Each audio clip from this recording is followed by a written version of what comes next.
Here we are. Hi, David. Hi, Philippe.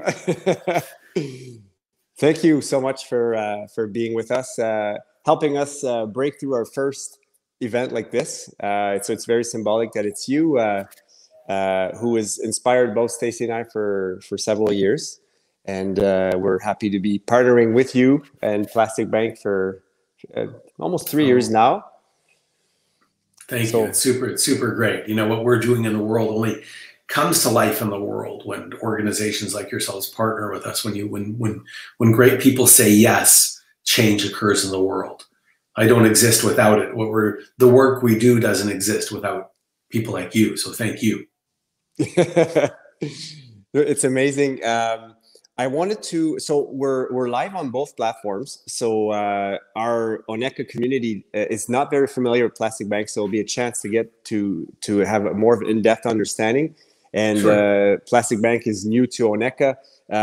Just to set the table, from Oneka's side, we're a brand of hair care, body care, focused on natural, so very caring about what people put on their skin, with a link to farming. We own an organic farm here in Quebec, so we grow some of our herbs, and we have a big care and concern about plastic packaging, which is the reason why we are together in both of our companies. And so to explain to our community, Oneka, we in the past 3 years have been working with Plastic Bank, which David founded several years ago, to offset our plastic consumption. So those who know us well know that we do a lot of bulk refill stations, which is a great way to reduce plastic. But at the end of the day, last year, we still consumed about 14 tons of plastic. So we wanted to do something about that, take responsibility, and it led us to David and Plastic Bank, which offer an amazing solution and to offset our plastic consumption. And David, I'd love to hear how the idea for you came about to create Plastic Bank. Well, I think it needs to be done. I don't think that anyone that I've met so far has said, oh, who cares about what's happening in the ocean? Who cares about the plastic in the ocean and the death of marine ecosystems? That doesn't occur. Everybody wants to do something about it. Most people sit back and say someone has to do something about it, but I attest that it is really a second thought. The first thought is I want to do something about it, but I don't know how. So let someone else do something about it. Hope that someone else does something about it. And that's what we are. We're that conduit for the world to do something about it. Now, you know, I'd ask everyone if every bottle, if every piece of packaging was $5, $5 US, €5, how many would we see in the ocean? How many would we see in the canals or in the environment and the garbage can? I know there would be none. So how might we have every bottle look like it's $5? Now we recognize that most of the plastic is entering the ocean from areas of extreme poverty, where money is even more important because the poor don't throw money away. And so that's what we've done. We've created a monetary system that has the emerging markets look at plastic like money. It is currency. Now we have a global chain of stores, let's express it that way, where everything in the store can be purchased using plastic garbage by mass, by the kilo. You can pay for school tuition, you can buy medical insurance, you can buy Wi-Fi or cell phone minutes or cooking fuel, whatever you need, but struggle to afford, now using garbage as money. Now inside of that, we have a blockchain banking application where our collector communities in the tens of thousands, when they collect and return the material over the course of time, they earn a reliability score, or what we call a credit rating. So they get a credit rating. They have the ability to borrow money immediately. They have the ability to borrow more insurance products and finance their way into greater levels of entrepreneurship. You see, all of that as well is plastic as money. You can go to a store and use plastic by mass to pay for the things you need. Now, all that plastic we collect, we ultimately do sell to great companies. They can use it. That might not be in a skincare line, but in clothing or in other packaging, or one of the world's car manufacturers biggest car manufacturers are becoming a customer into their seats of their cars, and many other things. And I know that was a big mouthful, but that's really what we do. We turn plastic into money. Would you there's a couple questions. The first one is, there's a notion that I've heard you say many times, and which makes somewhat sense, is the notion of turning off the tap. Yeah. Right. And would you please just explain a little bit what you mean by that? Well, 80% of the plastic is entering the oceans from areas of poverty. It's flowing into the ocean from those areas. And so what is the purpose of going to clean up the ocean, to send ships in the middle of the sea, to even do beach cleanups, which are super important, habitat restoration? But what's the purpose of doing that if we don't turn the tap off, if we don't stop the flow of plastic from entering the ocean? I use the analogy of walking into a kitchen with your sink overflowing. If there's water spilling all over the floor and seeping into the foundation and the house is in jeopardy, and in front of you, you've got a bucket, a mop, or a plunger, what do you do first? Well, the answer should always be turn off the tap. Because if I don't turn off the tap, what point is it to scoop or plunge or mop up the water? That's what we need to be doing for the ocean. Like, see, the very last thing that we need to do is clean the ocean. Very last. First thing, turn the tap off, then remediate. That's a powerful analogy, because I think, well, it's very visual, right? And so thank you for that. From an operations standpoint, like how would you explain how an actual person will from the notion of you calling it social plastic, right? Yeah. How do locals in countries? Beautiful and simple, much simpler than anyone thinks. Everyone's like, well, how does that work? Well, I talk about Lise. Lise is one of my very first collectors. I talk about her. She's really transcended many of the confines of the poverty that she was in through Plastic Bank. Now she's got, she survived the 2010 Haitian earthquake and was left a widow, 2 children. She's more now. And she earns a very consistent and reliable income with this. You see, it's not an hourly job, it's entrepreneurship. The more that she wants to work, the more that she wants to collect, the more that she can transcend poverty. So she goes, she takes her children to school in the morning, she'll drop them off, and then she'll go out on a route. And she goes out with other mothers as well. It becomes a very social activity where they go out and they find volumes of material. And then when they're finished collecting, or they have as much as they can carry, they come back to the Plastic Bank location where she's identified. So it's like walking into a bank branch. You walk into the bank branch, you identify yourself, your account comes up on a screen. Okay, that's what occurs. Your account comes up on the screen. And so the material is checked for quality, and then it's weighed. There's a mass, and we can determine exactly, we see it on a scale, and we deposit that mass into her bank account. It automatically transfers into a value. It's by mass, but the price that we pay for the material is already established.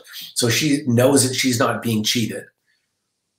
And that then becomes a savings account for her. It's another asset. It's she is safer from being robbed and all kinds of other things. And she actually has something that she feels has a value and of worth. So that collection location also interacts with other collectors, and the other collectors are doing the same thing. Bank branch, deposit plastic, withdraw the things you need.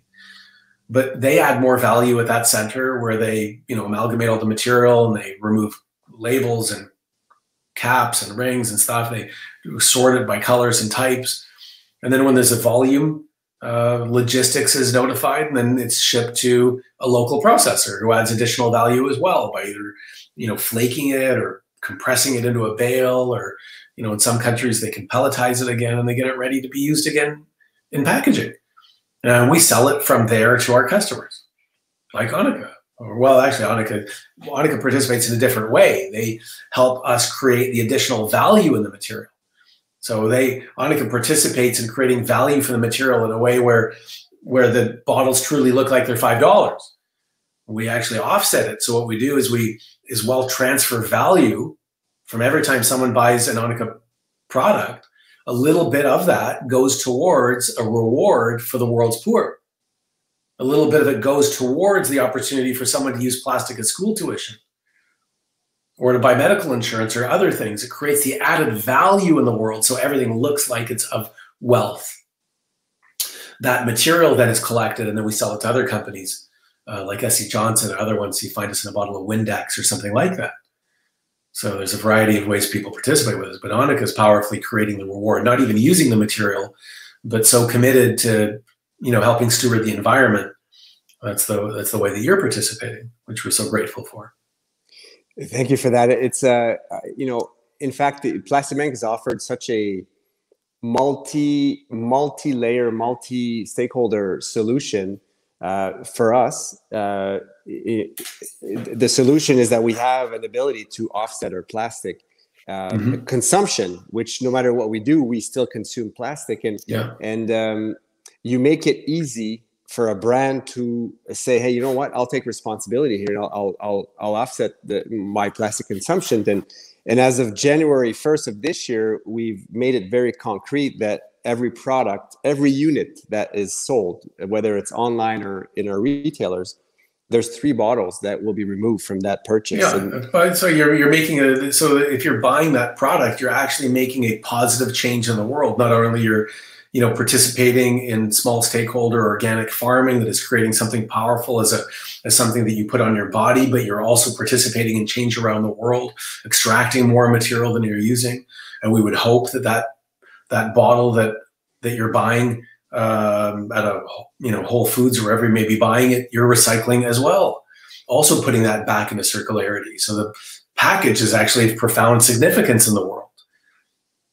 It is, and the magic I find from a brand's perspective is the brilliance of the model, where not only is this contribution, preventing plastic from entering the ocean, but it's supporting, or as you say, it elevating people out of poverty, and that's a very powerful. Everybody feels really good about that.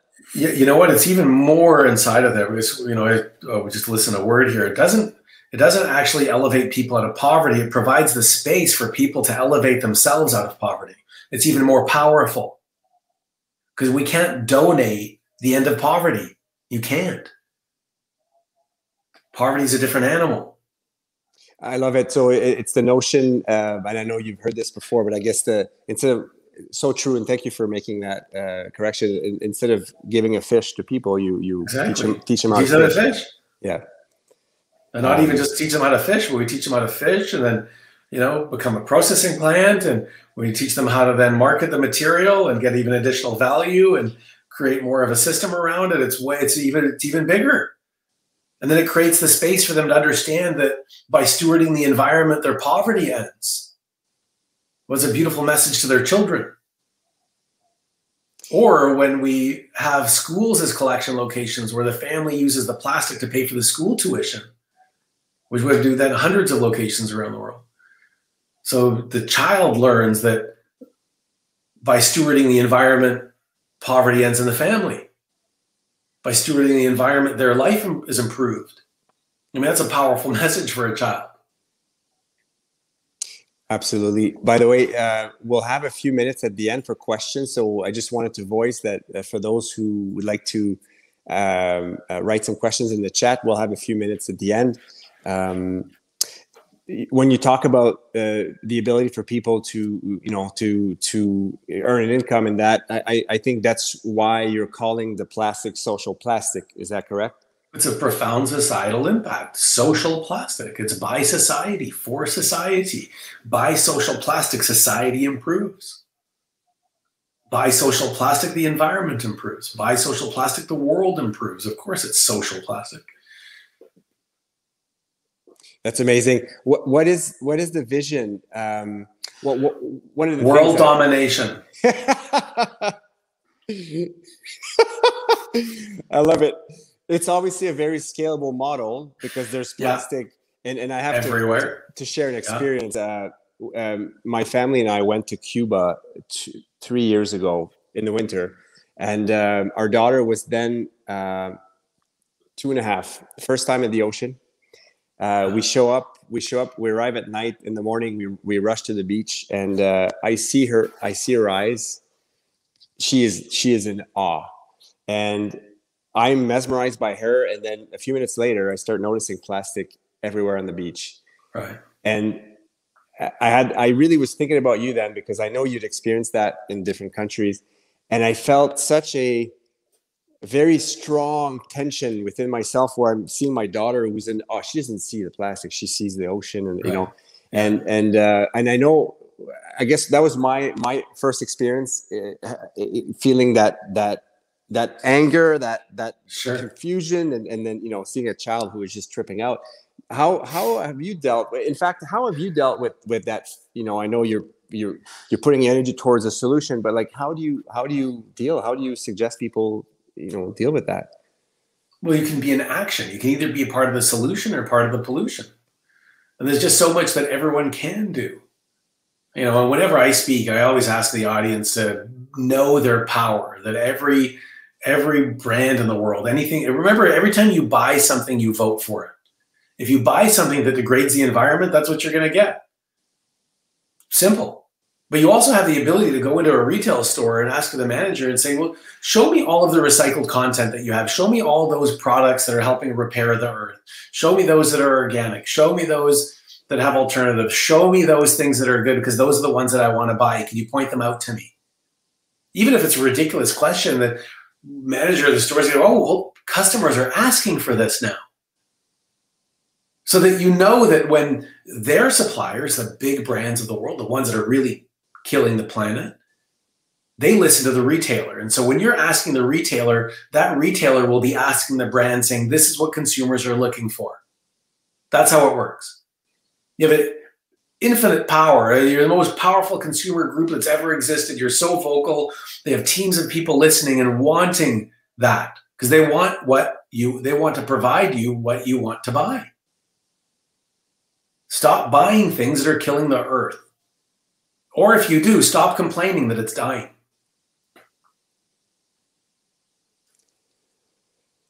From a retailer's perspective, you guys are doing.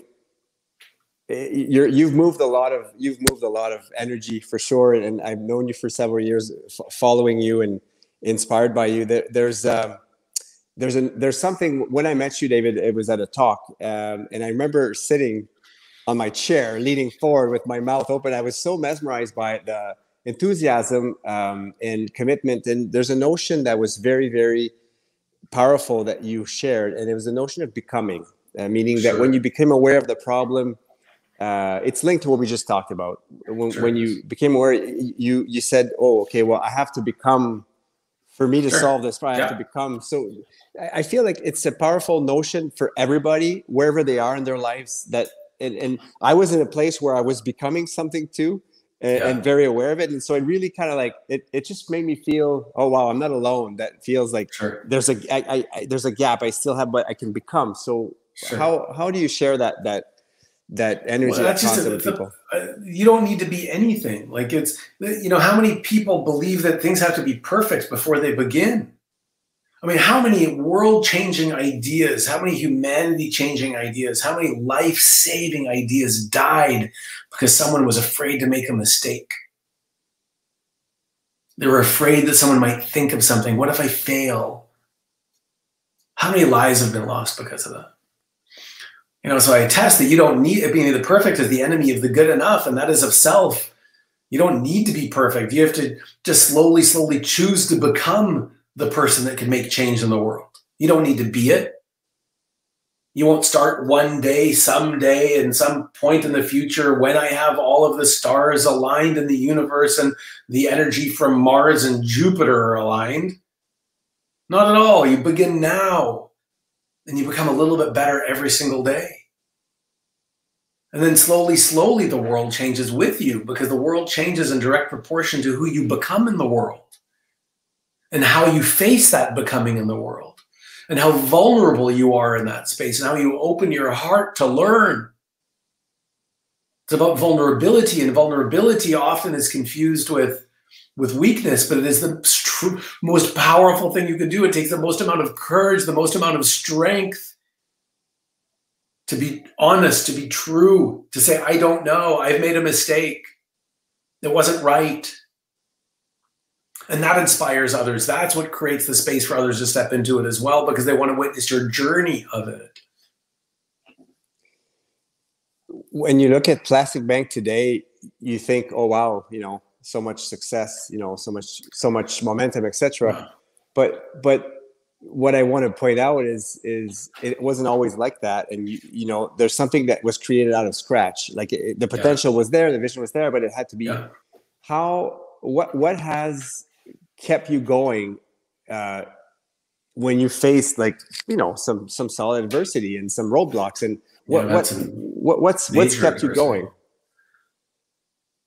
Looking for gift. I mean, it always is just that. Like, I have such an abundance mindset. Like, the world is infinite. It is everything that we want inside of it is available. Life didn't come with meaning. I place meaning on things. And if I'm placing meaning on things, I get to look at something and go, oh, the meaning inside of that is that there's a gift there.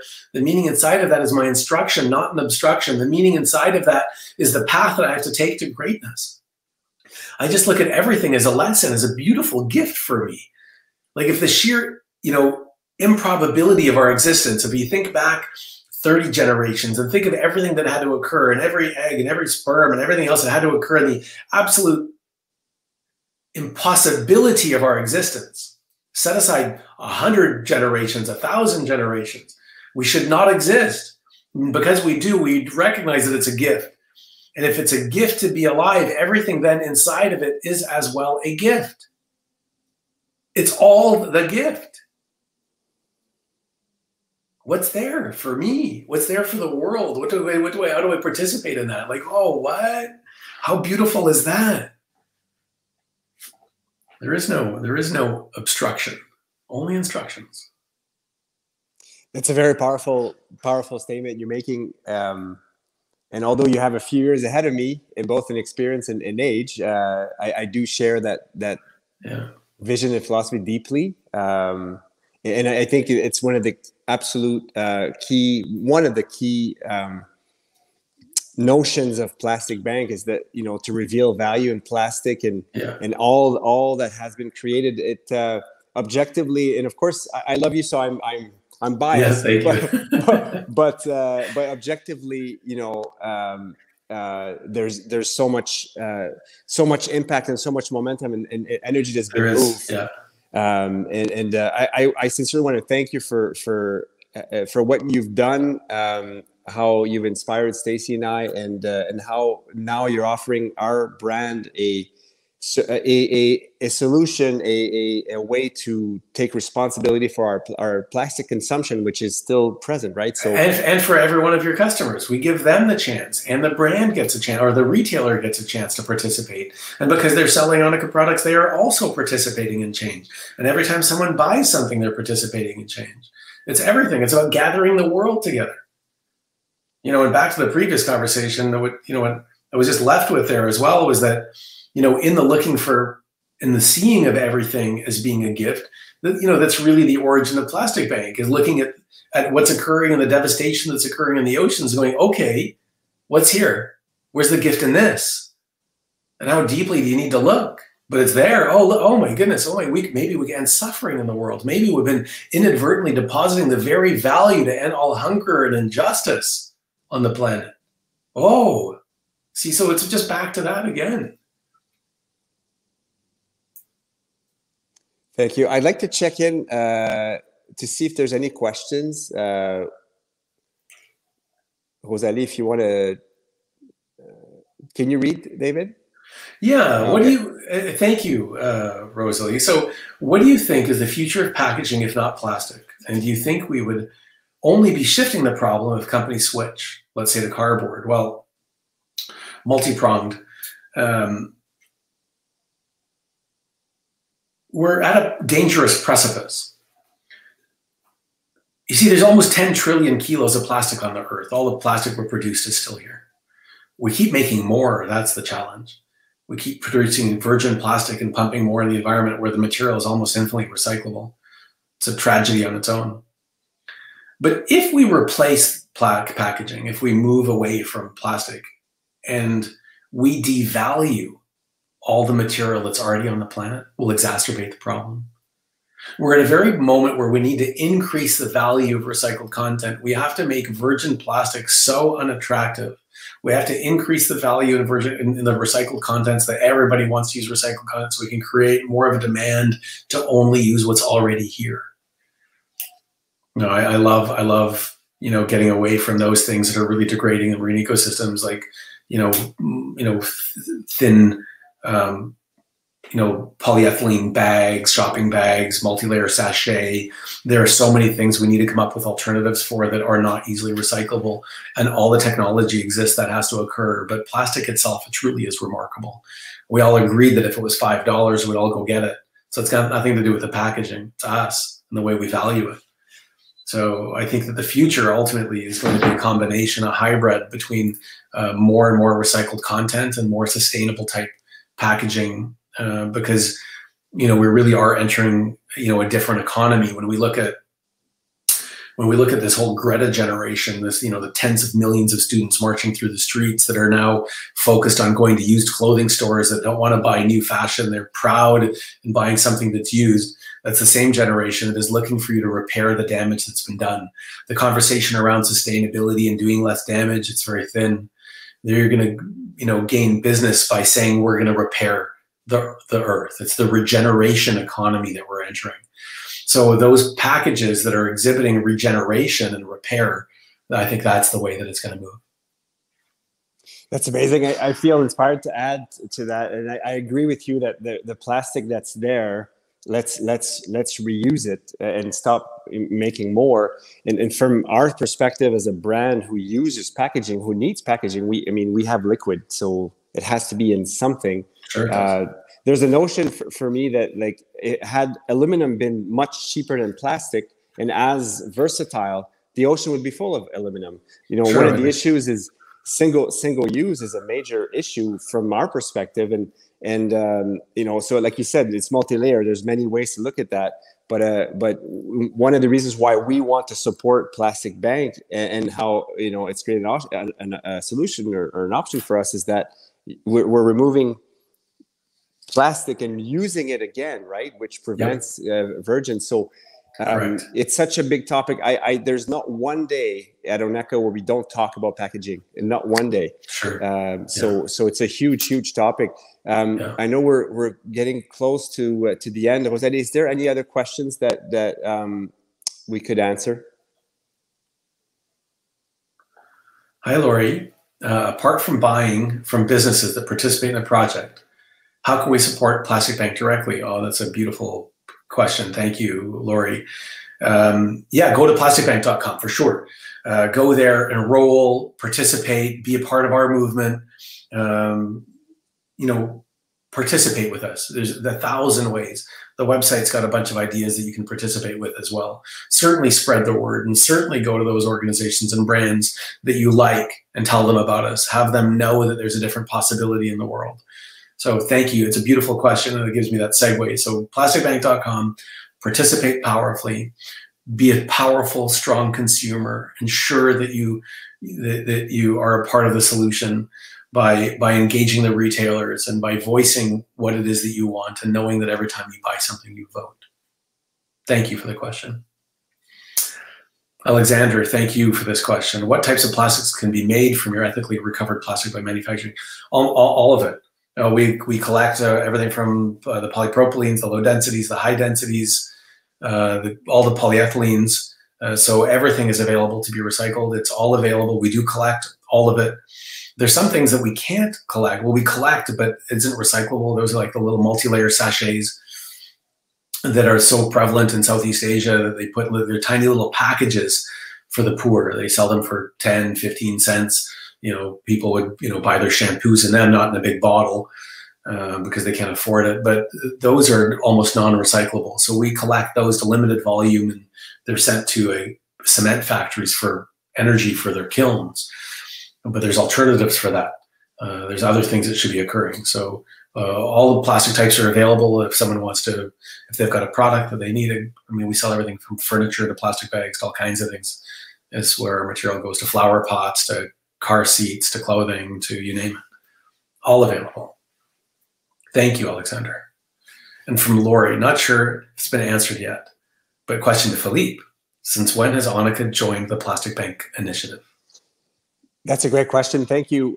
So David and I met, it must be 2014, 2015. Something like that, yeah. When did you start Plastic Bank? 2013. Okay, so it was early. It was early on because at that point there was no option to buy credits. It came up later. Yeah, good. And then we kept in touch. We kept in touch, and then I kept following your progress. And I believe so, Laurie, to answer your question, we started in 2018 by buying credits after the year, which is the way we've been working. We measure plastic and compensate after. So 2018 was the first year, and one of the notions, and it's not good or bad, we're really about doing something and talking about it later. It's not good or bad, and we just felt it was the time to really share, to offer the satisfaction for customers to know what they're activating when they're supporting Oneca. So we've been thrilled. And I asked David, can we, and David had the generosity to be part of tonight, and just supporting us overall. There's Plastic has many partners. You didn't have to do this at all. And of course we did.